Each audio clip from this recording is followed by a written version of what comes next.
Chapitre 8. Les escaliers, ces tueurs de nos maisons. On ne compte plus les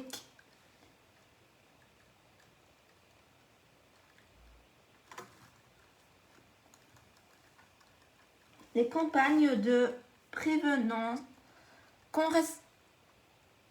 concernant les escaliers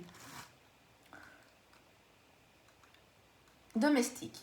La plupart sont centrés sur les prises électriques avec lesquelles il ne faut pas jouer, dont il faut protéger les enfants, les lampes qu'il faut éteindre d'abord pour réduire la consommation, mais aussi pour éviter les risques de court-circuit, cause de bien des incendies, surtout les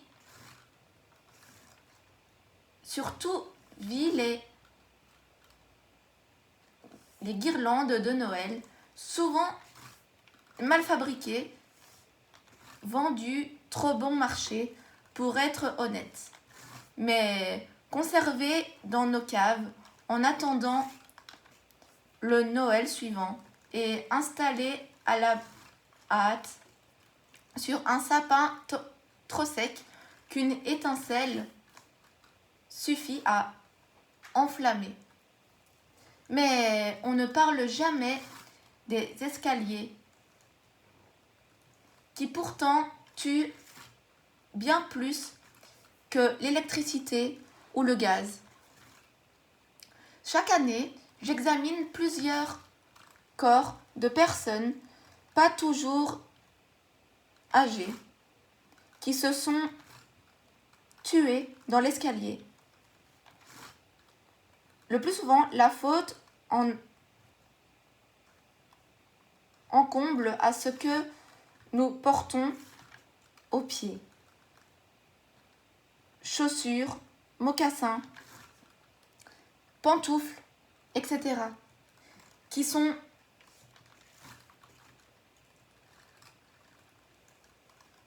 soient ondés, sans semelles lisses, ne permettant pas la stabilité nécessaire, soit ne sont pas fermés, et dans lesquels les pieds peuvent glisser.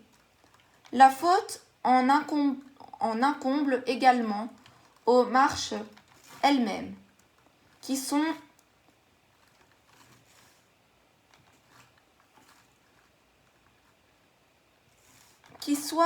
sont trop raides, soit ne portent pas d'antidérapant. Bref, les causes sont multipliées, mais comme pour l'électricité, elles sont évitables. Mais où est passé Adrien? Sa femme, Emmeline, le cherche dans toute la maison. Puis, à l'extérieur, pas d'Adrien. Pourtant, sa voiture est là, et son portefeuille aussi, mais pas son portable. Il le porte en permanence sur lui, comme tous les jeunes, incapables de se séparer de cet appareil qui fait désormais partie intégrante de leur vie, qu'ils consultent dès le réveil, qui leur assure une certaine visibilité sociale, voire une certaine existence. Vivent les réseaux sociaux auxquels ils sont addicts. C'est la panique. Dès que cet appareil n'est plus dans leur champ de vision. Bientôt, on proposera des greffes. Ainsi, ils n'auront plus à le chercher. Comme je l'ai déjà écrit plus avant dans ce livre, les hommes étaient plus libres lorsque les téléphones étaient attachés. Emmeline l'appelle au téléphone. Celui-ci sonne, mais pas de réponse. Elle ne l'entend pas sonner, non plus, dans la maison. Elle tente alors de le localiser. D'après son traceur GPS, le portable est dans la maison. Peut-être est-il en mode silence. Emmeline fouille. À nouveau. La maison et finit par trouver Adrien au pied de l'escalier de la cave où il a chuté. Il est au bas des marches. Elle s'affole, descend à son tour et rejoint Adrien, qui est inconscient. Elle appelle les secours, qui emmènent Adrien à l'hôpital, où il est admis en soins intensifs, victime d'une hémorragie cérébrale. Face à la gravité de l'état d'Adrien, le procureur décide de m'envoyer sur place, tant au domicile du couple qu'à l'hôpital. Je me rends d'abord à l'hôpital pour y examiner Adrien. Il présente des blessures aux genoux, des abrasions cutanées, des faces intérieures, des deux genoux et une plaie contuse médio-frontale, c'est-à-dire produite par un instrument contendant tout ce qui n'est pas piquant, comme une aiguille, piquant, tranchant, comme un couteau, ou tranchant, comme un cutter, ou une lame de rasoir. Le scanner a révélé que sous cette plaie, l'os frontal est fracturé et qu'une hémorragie s'est développée sous la dure mère, la plus externe et la plus dure des méninges. Cette enveloppe qui entoure le cerveau et la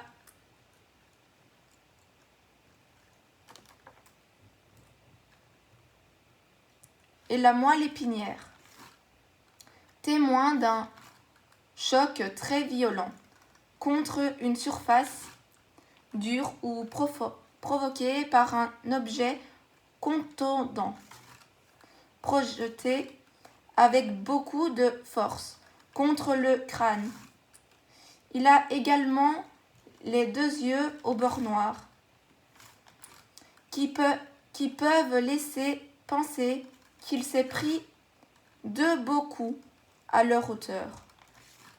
C'est trompeur, car les yeux au beurre noir, c'est-à-dire les hémorragies des paupières, sont en fait dues à la fracture frontale qui s'étend au toit des deux orbites, où l'os est très fin et très vite fracturé dès lors que l'os frontal est lui-même atteint. C'est par cette fracture que le sang se répand autour des yeux. C'est un piège bien connu en médecine légale.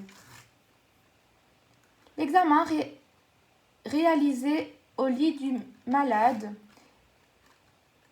est toujours moins confortable que celui d'un défunt au lieu de son décès.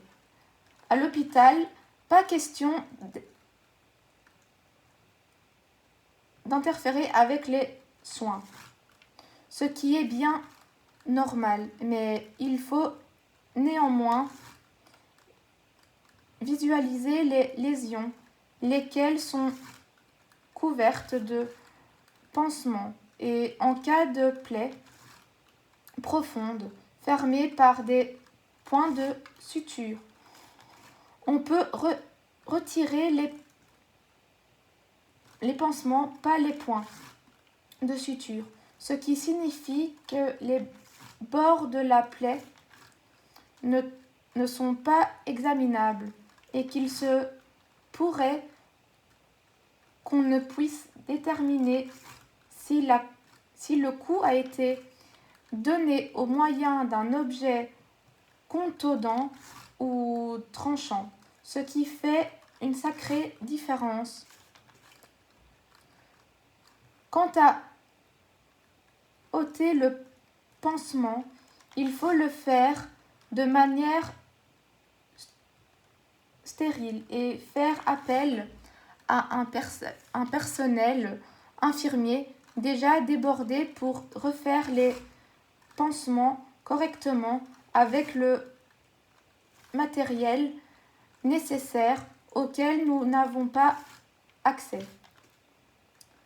Néanmoins, Adrien ne présente pas de lésion de défense, aucune lésion d'attaque. Sinon la plaie frontale et pas de lésion dans le dos. Maintenant que l'examen d'Adrien est achevé, je prends la direction de son domicile.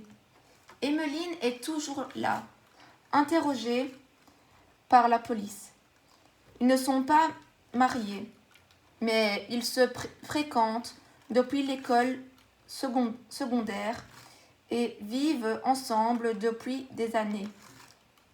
D'abord dans la chambre d'Emmeline que ses parents avaient aménagée dans leur propre maison comme un petit appartement, puis dans une maison qu'ils ont fait construire et où ils vivent depuis quelques mois.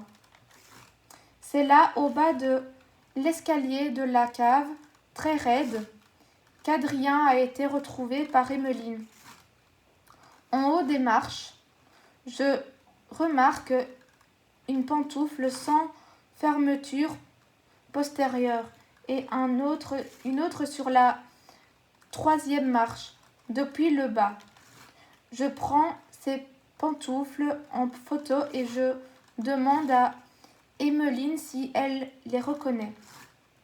Oui, ce sont celles d'Adrien.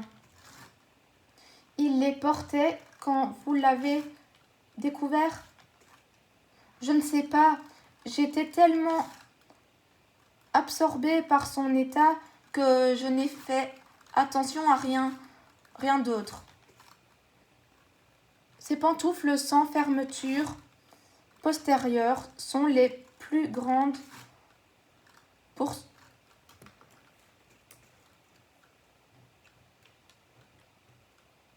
pourvoyeuses de chute dans les escaliers, car elles ne tiennent pas sur le pied.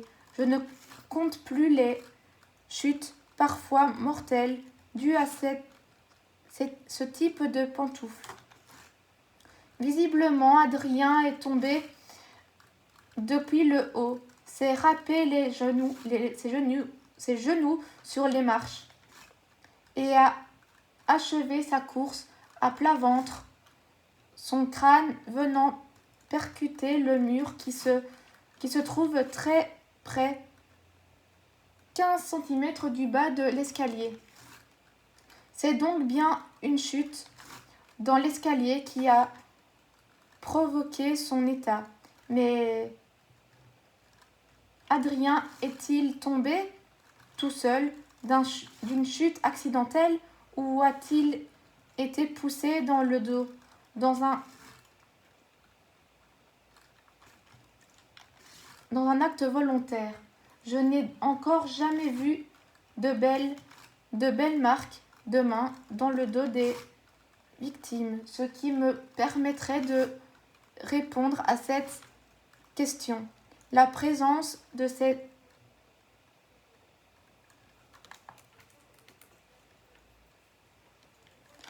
traces dépend de la force avec laquelle le coup est donné. Adrien est tiré d'affaire. Son état est stable et comme il est jeune, il y a beaucoup de chances qu'il se remette, mais il faudra attendre son réveil pour qu'il donne sa version. Il a de la chance, beaucoup de chance, de ne pas être mort. J'espère qu'il jettera ses pantoufles. Toutes les chutes ne se terminent pas de la même manière. Certaines se terminent par la mort et elles ne sont pas toujours accidentelles. Docteur, pourriez-vous venir? Une dame est décédée, son mari l'a découverte au bas de l'escalier. À mon arrivée, les services de secours se préparent à quitter les lieux. Je leur demande de ne pas partir sans que nous ayons pu discuter, mais je dois d'abord entendre ce que les policiers, les premiers intervenants, vont me décrire. Il s'agit d'une femme sans histoire, appréciée dans la commune.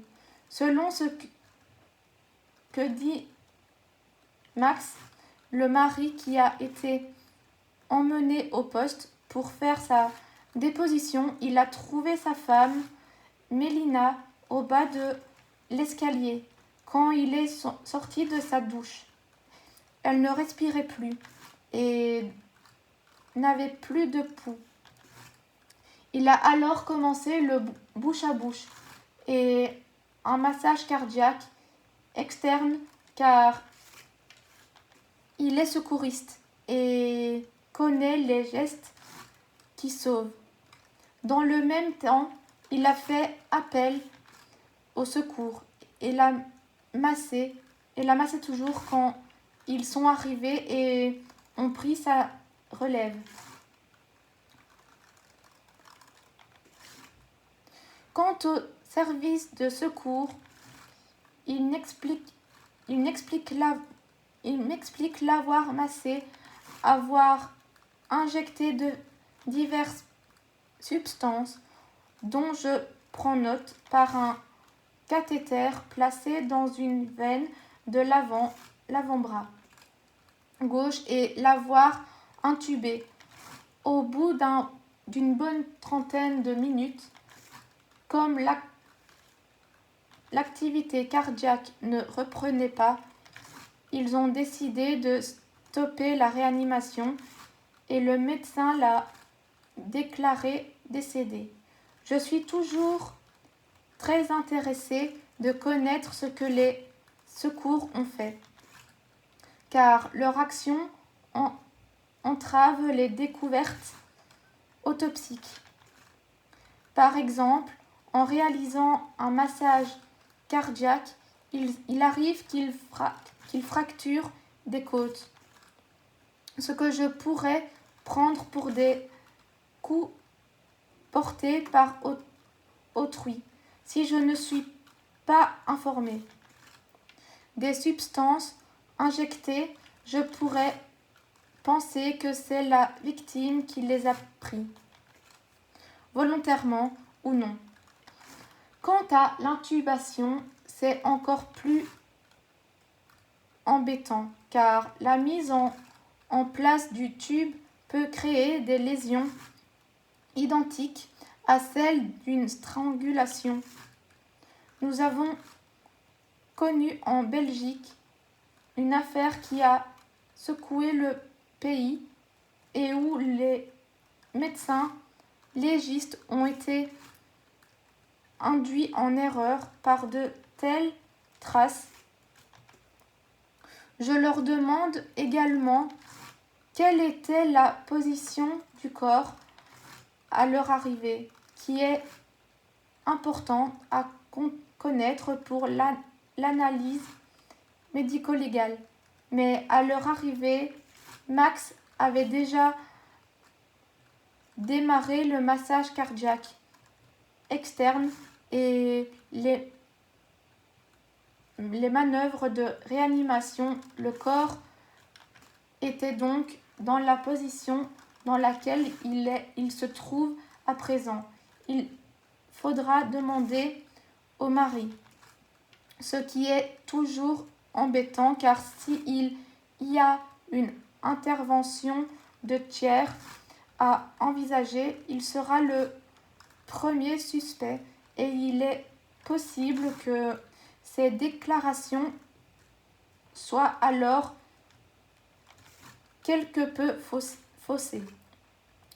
Muni de tous ces renseignements, je m'approche du corps. Il se trouve dans le hall d'entrée, au bas d'un escalier, construit dans une matière qui ressemble au marbre, dur, luisante et bien glissant. Le corps de Mélina est couché sur le dos, bras écartés, jambes jointes, tête inclinée vers la gauche. Je m'empresse de prendre sa température rectale, car avec la porte ouverte et les va-et-vient, il faut la fixer au plus vite. Pendant le temps de la mesure, je commence l'examen extérieur. Mon attention est tout de suite attirée par des traces à hauteur du cou, mais je reste systématique et je commence par la tête. Je relève toutes les lésions jusqu'aux pieds, puis je refais le trajet inverse sur les deux faces. Les traces au cou sont très discrètes. Deux petites abrasions cutanées dont une est en arc de cercle et très évocatrice d'un coup d'ongle de part et d'autre du cou. J'ai la chance que les services de secours soient restés. Ils m'ont demandé de pouvoir assister à l'examen, ce que j'ai accepté avec enthousiasme, après avoir obtenu l'accord du magistrat. C'est vous cette lésion-là? Non, on n'a pas manipulé le thorax, car je n'ai pas eu de difficulté pour placer le tube. En fait, le tube endotrachéal n'est pas nécessairement facile à placer dans la trachée. Et il peut arriver que les secours doivent manipuler le cartilage thyroïde pour le faire passer, mais ce n'est pas le cas ici. Je me tourne alors vers les policiers. Le mari est toujours chez vous? Pourriez-vous lui demander s'il a fait quelque chose au cou de sa femme? La réponse revient rapidement. Non, il n'y a pas touché, il en est certain. D'autre part, l'examen extérieur montre des contusions aux deux genoux, un hématome au relief de la crête iliaque droite, c'est l'os que l'on sent juste au-dessus de la hanche. Il fait partie de l'os coxal, un os du bassin et un hématome un peu en arrière du sommet du crâne, tous compatibles avec la chute dans l'escalier, mais aucune lésion ne me permet de faire un diagnostic clair de la cause du décès. La mesure de la température rectale donne en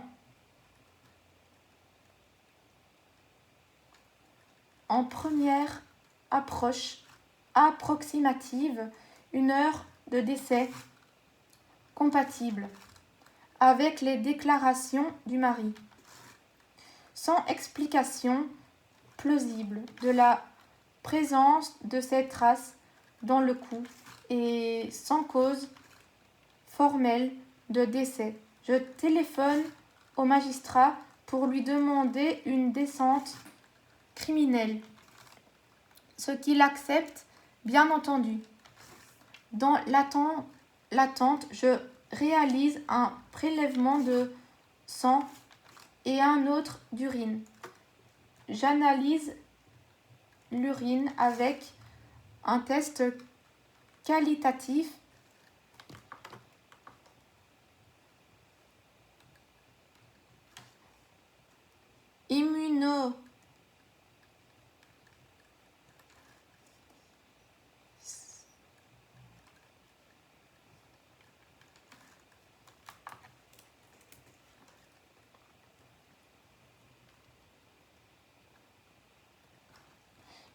immuno-enzymologique et n'y trouve la trace d'aucun toxique en cas de consommation d'une substance de ce type. La vigilance de Mélina aurait pu être altérée, ce qui aurait pu facilement la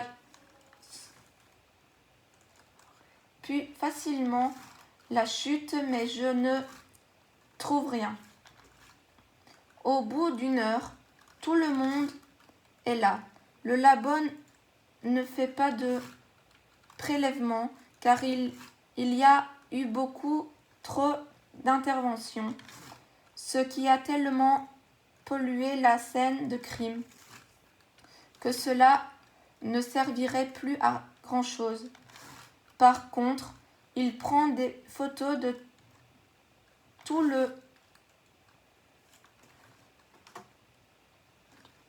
tout. Le juge d'instruction s'adresse à moi pour que j'explique ce qui me motive à demander une descente criminelle. Elle a deux traces dans le cou, dont l'une est très évocatrice d'un coup d'ongle.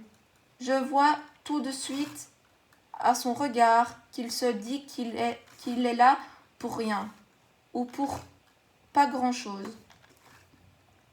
Et c'est la preuve d'un homicide?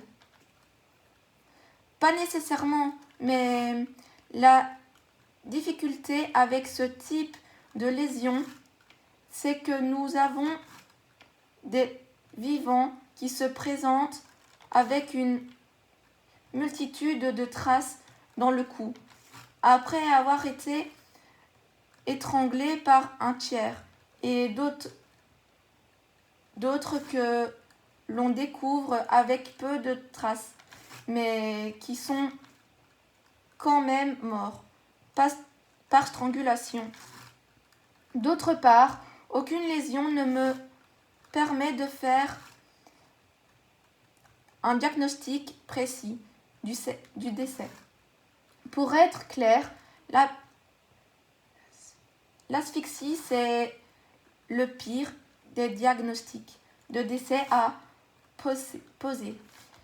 C'est un diagnostic essentiellement d'exclusion, ce qui signifie que l'on ne peut le faire avec certitude qu'après avoir évincé toutes les autres causes possibles en réalisant une autopsie et une analyse toxicologique fouillée. Et tu veux l'autopsie ? Me demande le juge qui connaît déjà la réponse. C'est la seule manière d'y voir plus clair. Quand demain matin, 9 heures. C'est d'accord, mais je ne viendrai pas. Tu pourras me faire rapport par téléphone. Le lendemain, les pompes funèbres me déposent le corps et je lance l'autopsie. Je commence par le dos, comme d'habitude, qui montre une infiltration hémorragique du côté droit, à hauteur d'une côte que l'examen extérieur n'a pas mise en évidence, et une hémorragie en regard de la crête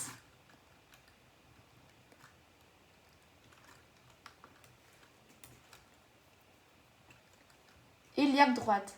Ces lésions sont compatibles avec une chute dans l'escalier. Sur le côté droit, je poursuis avec le crâne dont je coupe la peau par une section qui va d'une oreille à l'autre, en passant par le sommet du crâne, et je récline la peau de part et d'autre, ce qui me permet de voir un hématome de 8 cm de diamètre, un peu en arrière du vertex, c'est-à-dire du sommet du crâne. En retirant tous les tissus pour voir le crâne osseux, je constate qu'il n'est pas fracturé, ce qui ne veut encore rien dire, car il pourrait y avoir un hématome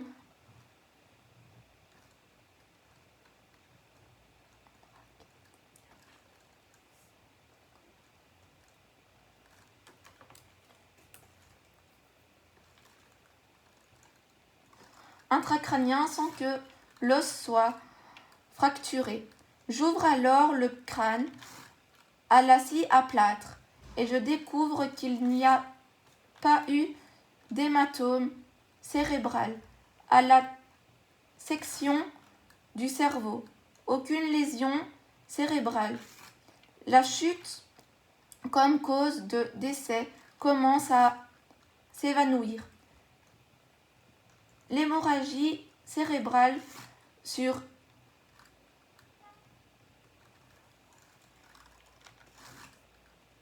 traumatisme crânien était un excellent candidat pour un décès suite à une chute dans l'escalier, dont elle représente environ 90% des causes.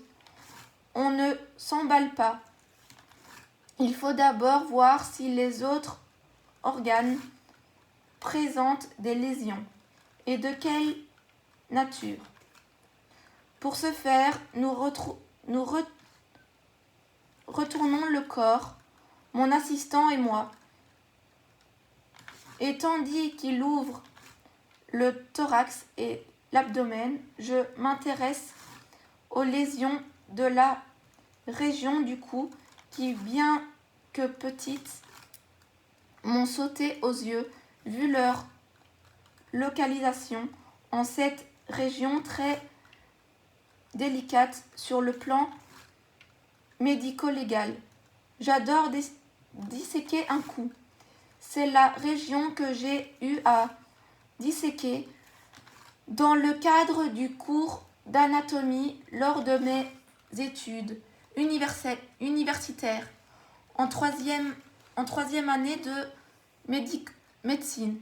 Il n'était pas possible de disséquer un corps entier vu le peu de temps dont nous disposons et le nombre d'étudiants de se faire une région nous était attribuée à chacun. et j'avais hérité du cou droit. Depuis lors, j'adore disséquer cette région dont je connais la moindre des petites structures qui la composent. Dans le cas qui nous occupe, des infiltrations hémorragiques, des masses musculaires des deux côtes du cou permettent de conclure qu'une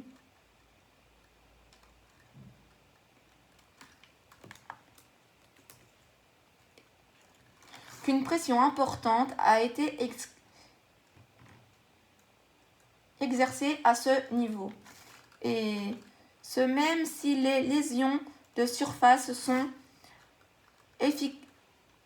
effectivement minimes. En poursuivant la dissection, je ne relève rien d'autre.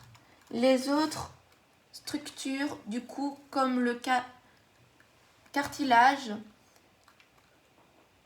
thyroïde et l'os,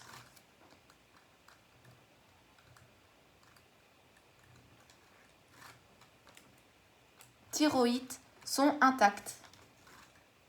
Sur ce temps-là, mon assistant et collègue en formation de médecine légale a bien avancé. Nous réalisons toujours les autopsies à deux afin de susciter le caractère contradictoire qui manque dans le contexte qui est le nôtre. Par ailleurs, chaque avis compte et doit être discuté, quelle que soit la personne qui l'aime. Il finit de sortir tous les organes de leur cavité pour un examen plus approfondi. L'hémorragie que nous avons relevée à la face dorsale du thorax droit correspond à des fractures de côte. Ces fractures n'ont pas engendré de déplacement de côte. Il y a donc peu de chances que le poumon soit atteint par une déchirure et vu l'absence d'hémorragie dans cette cavité pleurale. Lors de l'ouverture du thorax, on peut conclure que ces fractures ne sont pas la cause du décès. Je termine l'exploration interne par celle de la colonne, tandis que mon assistant observe chacun des organes, dont aucun ne présente de lésion qui aurait pu conduire au décès. Les poumons sont intacts, comme prévu. La colonne vertébrale est intacte.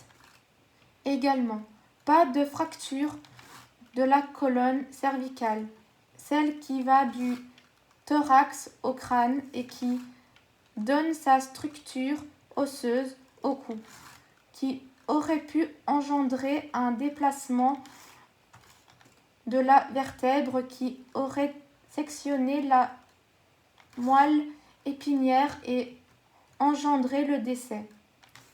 C'est ce que l'on appelle improprement le cou du lapin, une expression que l'on emploie aussi pour le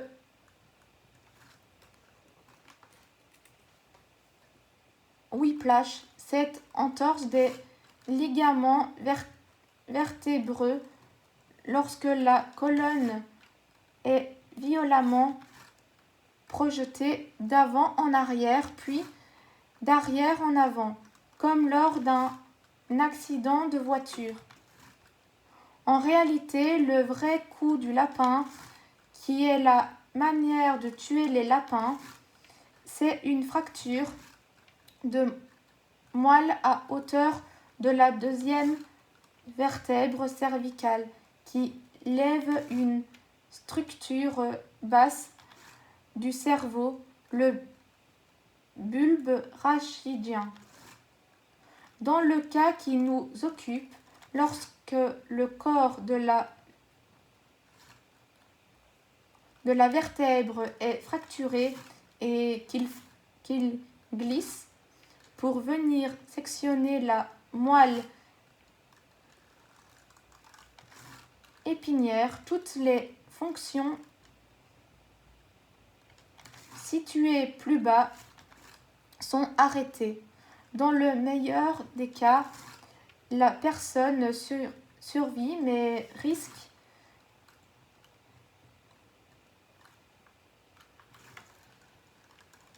reste tétraplégique, c'est-à-dire que les membres ne fonctionnent plus et dans le pire des cas, la fracture a lieu plus haut le long de la colonne cervicale et les centres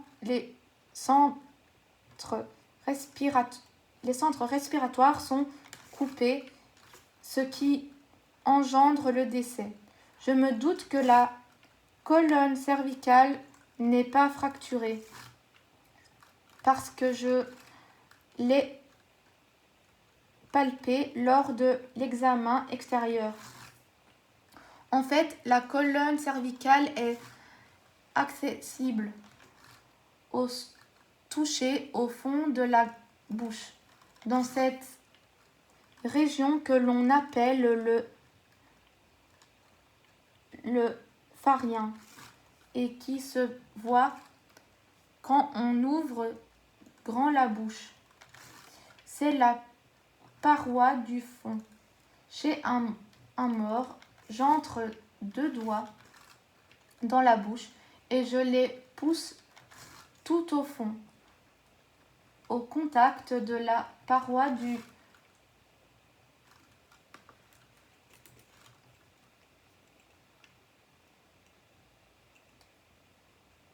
pharynx. Là, sous un fin revêtement muqueux se trouvent les vertèbres cervicales et elles se palpent très facilement. Nous arrivons au bout de l'autopsie et nous n'avons pas de cause manifeste de décès. Si ce n'est la strangulation manuelle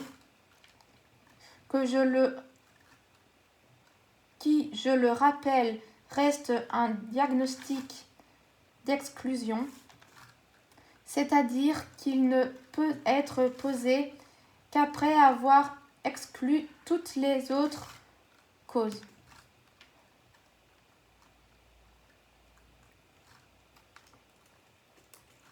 Potentiel. Et c'est ce que je fais dans la mesure où il n'existe aucune autre cause.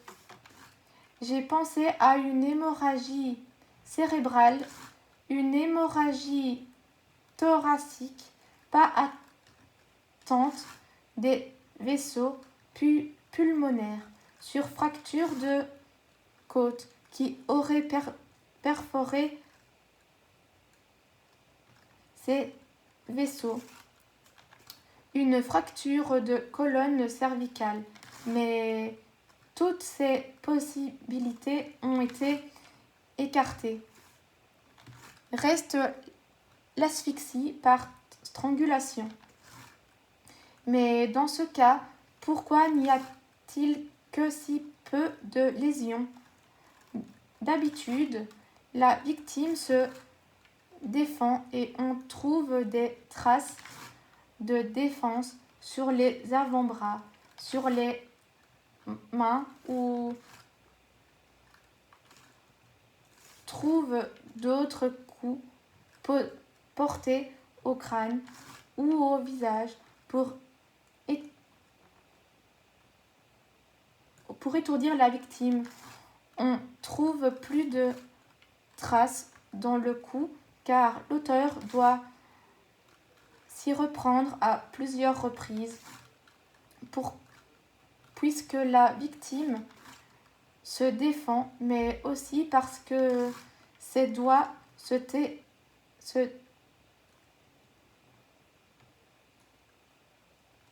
tétanisant à force de serrer et qu'il doit les soulager pour pouvoir permettre sa prise.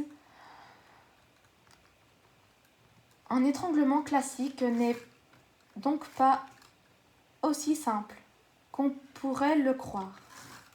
Mais sommes-nous dans ce contexte? Certainement pas. Mélina est tombée dans l'escalier où elle s'est fait un hématome au sommet du crâne. Il y a donc beaucoup de chances qu'elle ait été assommée par un tel choc. Dans ces conditions, l'étranglement a pu se faire sans qu'elle se défende en toute sérénité pour l'auteur, et dans ce cas, c'est vraisemblablement l'auteur qui a précipité sa chute dans les escaliers, soit en la poussant, ce qui ne laisse jamais de traces, soit en la frappant au sommet du crâne avec un objet dur, ce qui lui aura fait perdre connaissance et chuter. Cela signifie que dans tous les cas de figure, l'auteur, vraisemblablement Max, a descendu l'escalier après l'avoir poussé ou frappé, qu'il a dû constater qu'elle vivait toujours et qu'il l'a étranglée en bas. C'est le scénario que je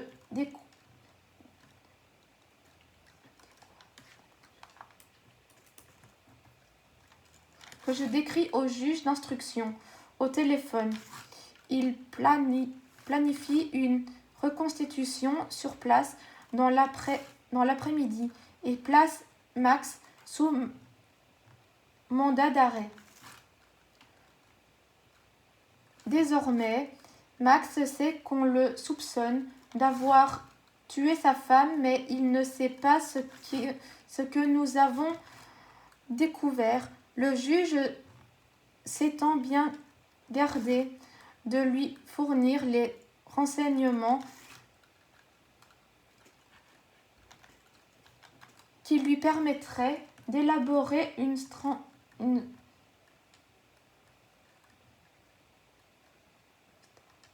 stratégie. Nous retournons donc sur place, les magistrats, les enquêteurs, le labo et moi, et surtout Max. À cette époque, les prévenus ne sont pas encore accompagnés de leur avocat lors de reconstitution, tandis qu'un membre du labo recherche l'objet qui aurait pu servir à frapper Mélina au crâne. Max donne sa version des faits. Quand il est revenu de sa douche, Mélina gisait au bas de l'escalier, morte. Il a tenté de la ranimer sans succès. Le juge précise: comment expliquez-vous qu'on ait trouvé des traces de strangulation? Max semble tomber des nues. Des traces de strangulation? je ne comprends pas. Réfléchissez mieux. Vous nous avez dit que vous n'avez pas touché à son cou après l'avoir découverte et les services de secours nous ont dit ne pas avoir touché non plus. Il faut bien que quelqu'un l'ait fait. Peut-être, mais ce n'était pas moi, puis Max se ravise. Ah, si on s'était disputé quelques heures avant qu'elle ne tombe et je l'avais prise par le cou, je m'en souviens. Je n'ai pas pensé à cette hypothèse qui risque effectivement de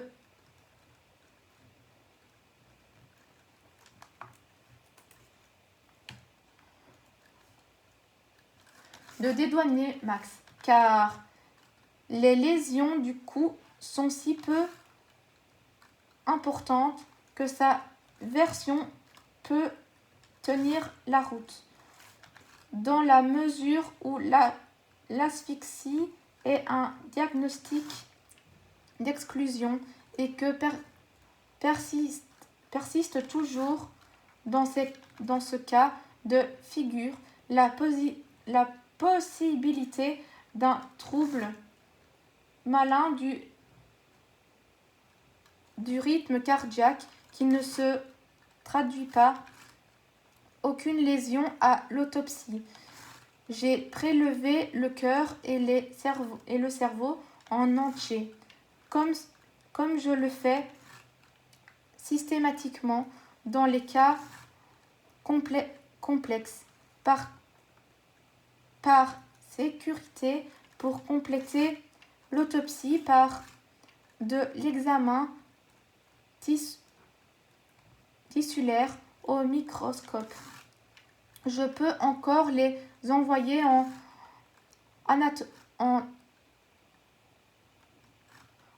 anatomopathologie pour une exploration plus fine sur le plan cellulaire. L'anatopathologie est une spécialité de la médecine qui consiste à prélever des fragments d'organes et d'en observer les cellules au microscope pour y rechercher la présence de pathologie. Et ce serait sans doute utile car avec ces nouvelles explications, on pourrait imaginer que Mélina a fait un malaise cardiaque en haut des escaliers et que ce soit cette pathologie cardiaque qui l'ait en fait tuée. La chute dans l'escalier devient un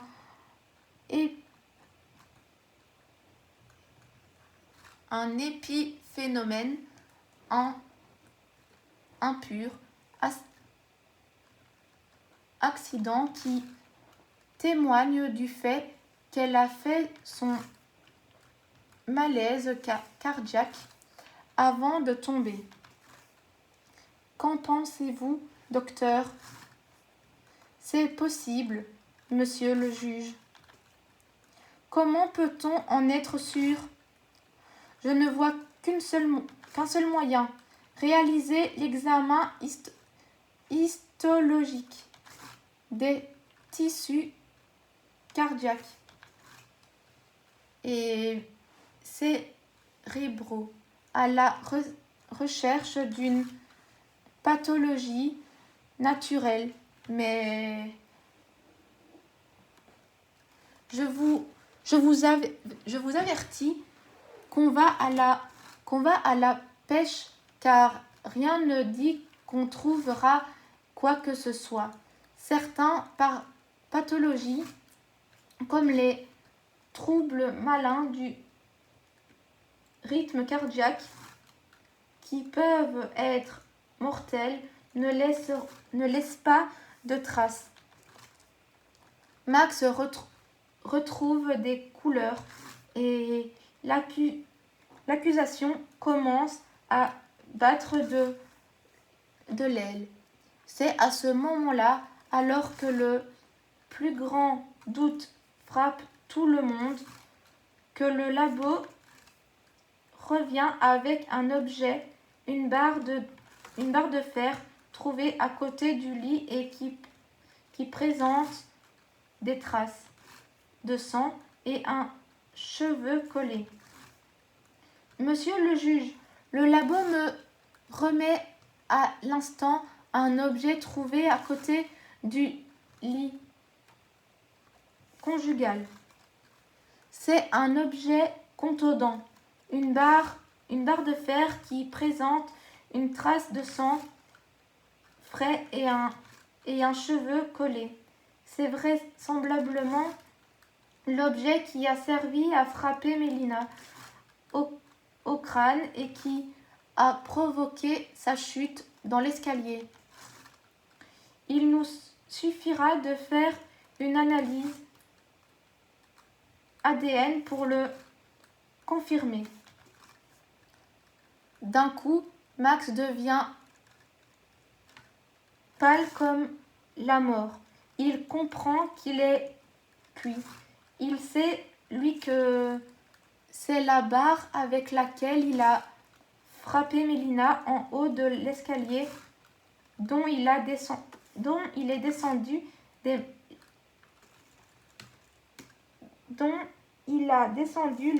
les marches pour vérifier si elle était bien morte, et que parce qu'elle ne l'était pas encore, il l'a étranglée. C'est là qu'il se reproche de ne pas avoir lavé cette maudite barre de fer. Mais il n'imaginait même pas qu'il pourrait s'y trouver du sang et des cheveux. Il a rangé cette barre machinalement à côté de son lit après avoir frappé Mélina. Il ne voulait juste pas qu'on la trouve sur le palier, car cela aurait éveillé les soupçons, mais de là à imaginer que cette barre aurait porté des traces, le crime ne peut pas toujours.